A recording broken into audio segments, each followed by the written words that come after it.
always say our cultures aren't that different. You still need sleep, you still need to eat, you still need to have a sense that someone in the world cares about you. It's the little things that are different, like always taking your shoes off when you go in the house, never stand the chopsticks up in the rice bowl. But those are not the important things in life, really. They come and they realize that there's other people just like them. And I always say, I know I can go 6,000 miles from home and somebody will leave the light on for me.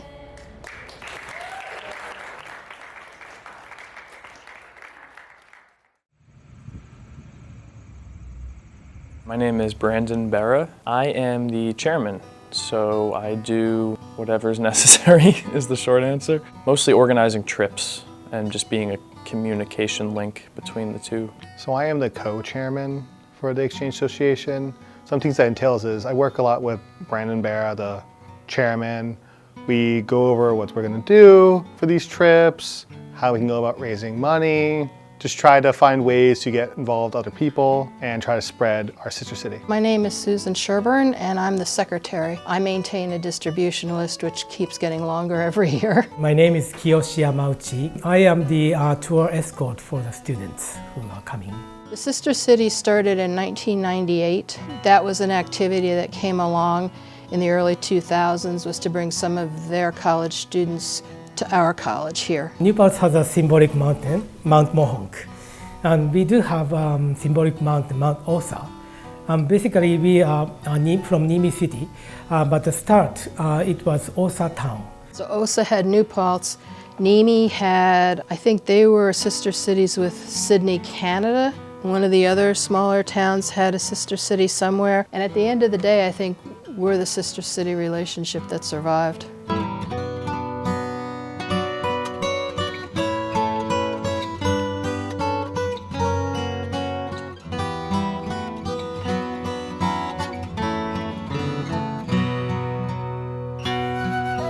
After the merger and consolidation of our cities and towns, Osa town is a part of Niimi City. So Niimi City take up from the Osa and continue this relationship. So when someone from New Paltz come visit us in Niimi, I am the center of the team and I'd like to welcome them very much. He's been involved from the beginning because he teaches English. He's spent a year in the States. He speaks English fluently, and he is good at translating. So he's usually on a delegation because that way he can do that for them. I should say that, when you go as part of a delegation, they kind of roll out the red carpet for you and, really make you feel special. You go to buy a soda out of a vending machine and somebody runs over and throws the money in for you. They don't want you to buy it for yourself. Most things that I observed about Japan, everything's on time and clean and organized.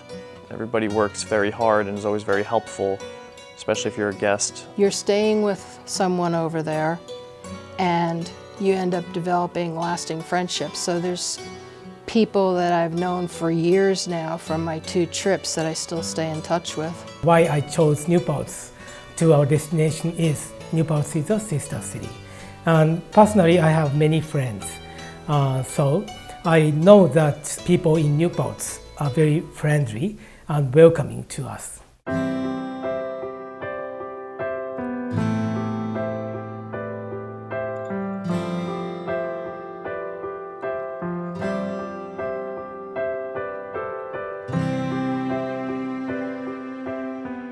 Brandon Berra works very hard for us.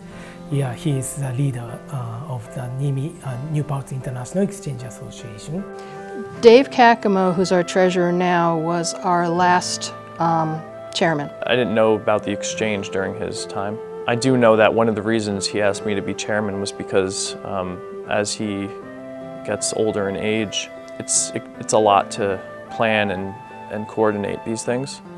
And Brandon then talked Ethan into being the vice chairman. And it's good because they're younger, they'll keep it going for the future.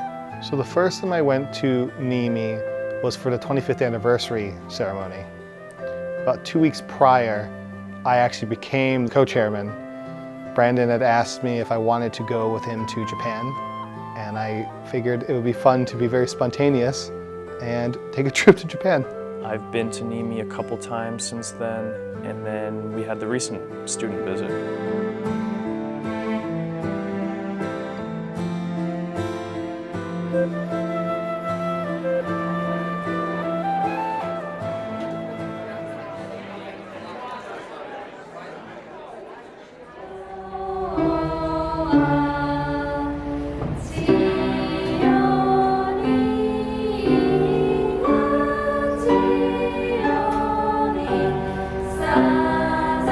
The welcome party was here on campus in the Vandenberg Hall Annex Gym. It was kind of designed as a venue to let the Niimi college students and the New Paltz students just mingle and have fun. We put in a lot of planning to try to make other students get to see our delegates. We wanted to make sure they could have connections, make new friends, because it's very important to be able to make friends around the world. The welcome party was really cool. We hated for it to have to end because students from both sides were really having a great time and getting along. The ping pong table was burning up.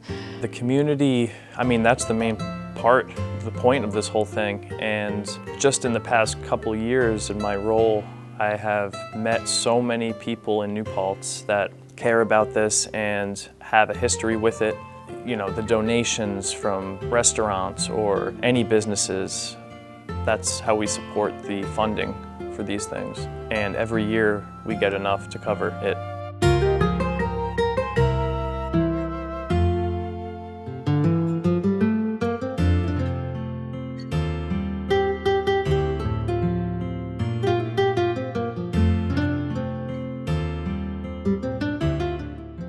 So what they did while they were here was we went and visited the middle school here. Then we came to SUNY New Paltz, Huguenot Street. Then we went up to Mohonk. I think that they definitely got a very different experience because Japanese schooling is very different than the way we have it. And I think it's just a good experience to kind of see, because maybe they want to study abroad. Maybe this will cause them to decide they want to go abroad somewhere else and study. Because they went, wow, it's not that bad. It might be different, but I can do it. Actually, we don't hug very much in Japan, but I see some students hug with the host family. I think that the visitors got a good slice of New Paltz between school visits, cultural tourism activities, and then the homestay experiences, I think was really special because everybody got such a different flavor of life and, you know, activities. My name is Haruka Sakamoto. まずカッカモさんのところにホームステイさせていただいたのですが、カッカモさんは本当に料理が得意だし、とてもおしゃべりでとても楽しかったです。また私も自分の家で料理をしてみたいと思いました。はい、ニューパルツにも行ってみたいし、また新たなシティに行ってみて、自分の経験を積んでいきたいと思います。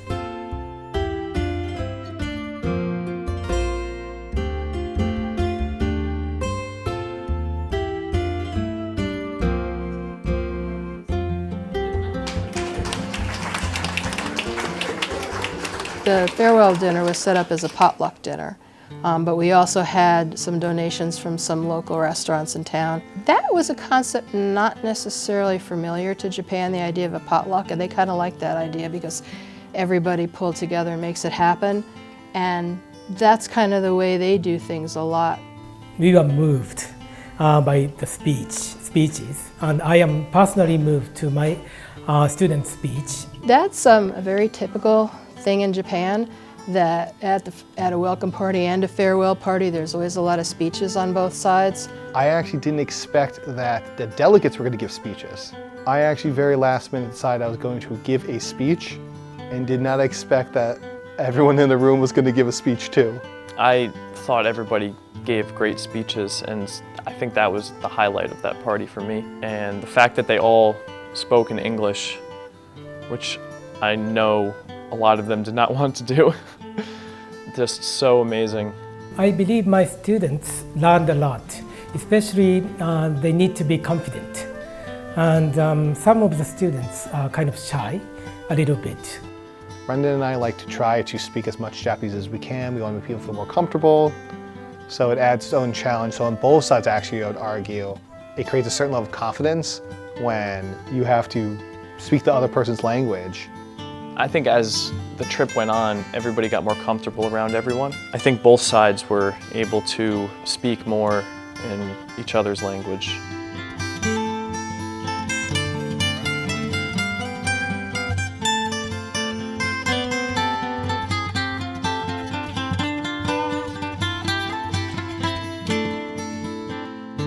My name is 春野河本。たくさんいろんなことを経験させてもらったんですけど、一つでいいですかね。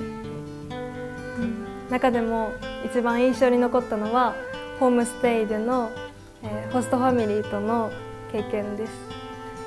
はい、とても来たいです。絶対に行きます。I'd like to continue this great relationship.